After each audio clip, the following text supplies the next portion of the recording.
పూర్తి హోప్ఫుల్. ఎందుకంటే ఎదురు వచ్చిన వార్తలతో వాస్తవంగా రాష్ట్రంలో ఆయన అభిమానులు కావచ్చు, ఉద్యమకారులు కావచ్చు, నియోజకవర్గ ప్రజలు కావచ్చు చాలా టెన్షన్లో బాధలు పెట్టారు. కానీ సడన్గా వారు కోలుకున్నారు అని స్టేబుల్ అయిందన్న తర్వాత భగవంతుడు ఉన్నాడు అనేది డాక్టర్ల రూపంలో ప్రత్యక్షంగా కనబడ్డది. వాటి పూర్తిస్థాయి విశ్వాసం ఉంది.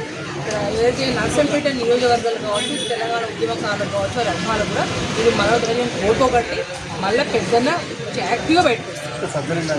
ఎటువంటి సర్జరీస్ ఎందుకంటే లంగ్లో సీపీఆర్ చేసిన తర్వాత లంగ్స్లో బ్లడ్ క్లాట్ అయిందని తెలుసుకున్న తర్వాత అక్కడ ఇంజక్షన్ ఇచ్చిన తర్వాత డాక్టర్ శివాజీ చెప్పడం ఆ క్లాట్ అనేది కరిగిపోయింది. కాకపోతే సిపిఆర్ మధ్యలో కొంచెం బ్రెయిన్ ఫంక్షన్ కొంచెం టైం పడుతుంది కాబట్టి 3 రోజులు టైం కదా. అదర్వైజ్ ఇంజిన్ అవుట్పుట్ కానీ మిగతా మిగతా బీపీ కావచ్చు, ఏదైనా ఆక్సిజన్ కావచ్చు, ఎవ్రీథింగ్ కూడా స్టేబుల్గా ఉంది. స్టేబుల్గా ఉన్నారు. భగవంతుని ద్వారా పెట్టుకున్న నర్సుపేట మంచి బ్రహ్మాండంగా యాక్టివ్ కలుగుతుంది.